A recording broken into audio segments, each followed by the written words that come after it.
Hello and welcome to Awaz News. I'm Simona Cotoni and I'll be taking you through big news across Canada. Canadians will feel the impact as cryptocurrency crashes.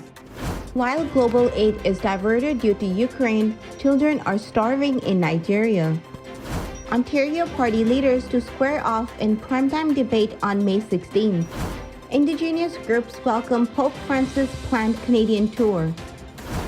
Elon Musk says Twitter deal is temporarily on hold. The rare superflower blood moon eclipse in Ontario. Arrest made in Mississauga hit and run that left 35-year-old man dead. Legault refuses to participate in English language debate for Quebec fall election. Despite playoff demons, Maple Leafs confident ahead of Game 7 against Lightning. Reigning Olympic champion Di Grassi opens season with 4th place finish in 200 meter. So those were the headlines. Now let's jump right into the details. People who put their hard-earned cash into a tumbling cryptocurrency unit that is at the heart of latest sharp decline in digital coins may be regretting that they did not read a recent paper by Canadian financial technology scholar Ryan Clements demonstrating why it was bound to fail. In fact, all the investors who have piled up into any crypto asset since the end of 2020 and have not already sold may be feeling remorse for failing to take Clement's comment in the last column on the cryptocurrency as a word to the wise. Most will deeply underwater. In the other words, their investment will be worth a lot less than they paid for them. Northeast Nigeria has suffered under an Islamist insurgency for more than a decade that has forced more than 2 million people from their homes. People living in the displacement camps says the Nigerian government isn't providing enough food for them. UN Secretary General Antonio Guterres met with displaced Nigerians last week while Maiduguri as he wrapped up his three-nation West African tour in a visit of solidarity with the victims of terrorism. In many displacement camps in Nigeria, government agencies provide food while aid agencies mostly focus on education and health needs. But the amount that comes from Nigerian Government Relief Agency every 2 months rarely lasts for more than a few days, said Mala Bukar, chairman of the JIR camp. Ontario voters will get an opportunity to see the leaders of the province's main political parties duke it out in a primetime debate next week.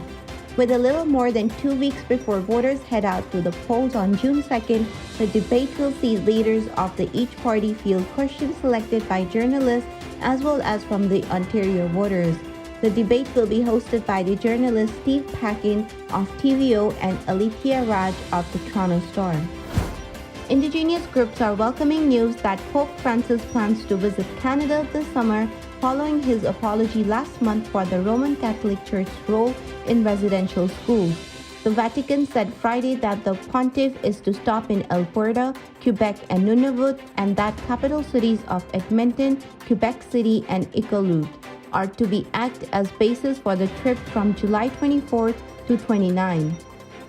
Elon Musk said today that his plan to buy Twitter is temporarily on hold, raising fresh doubts about whether he'll proceed with the $44 billion acquisition. Musk tweeted that he wanted to pinpoint the number of spams and fake accounts on the social media platform.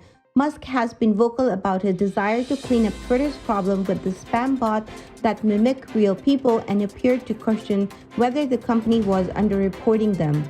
But the Twitter has disclosed in regulatory filings that its bot estimate might be low for at least 2 years, leading some analysis to believe that Musk could be raising the issue as a reason to back out of the deal. Musk later tweeted that he's still committed to the acquisition. Neither Twitter or Musk responded today to the request or comment. A total rare lunar eclipse is upon us, and people in Ontario are uniquely positioned to see what's known as superflower blood moon this Sunday night. What it means is we are going into a total lunar eclipse this weekend. Sunday night, our moon is going to go into Earth's shadow. Earth's shadow isn't perfectly dark. There is a little bit of red tinge to our shadow. And so when the moon goes into the shadow, what it ends up doing is not going to completely black out. It goes very dark, red, almost purple in color. And this has been referred to throughout millennia of human history as a blood moon.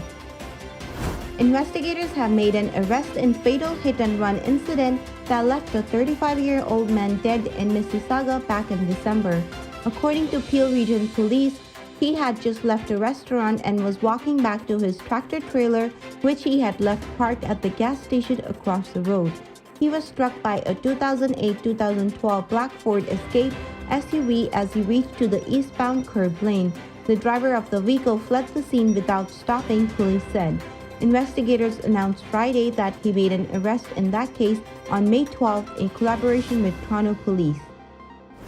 Quebec's premier has declined an invitation to take part in English language debate in the lead-up to the next provincial election this fall.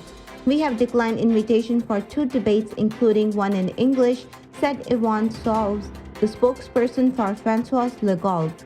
The spokesperson also said Legault will take part in French language debate organized by the TVA and Radio Canada. Auston Matthews let his action on the ice do the talking all season. Toronto Star sniper also didn't mince words with the Maple Leafs, preparing to face yet another Game 7 showdown with the intense pressure of past playoff failure casting a long shadow. The NHL's first 60-goal man in more than a decade wants his team to embrace the moment. In truth, he expects it. Canada's Andre De Grasse found himself a step behind in his season opening race on Friday. The Markham, Ontario native placed 4th in the 200-meter at the Diamond League opener in Doha, Qatar. It's the same event in which De Grasse earned his lone Olympic gold medal last summer in Tokyo. Thank you for tuning in. I'm Simona Cotoni, and I'll see you tomorrow, same time, same channel. Adios!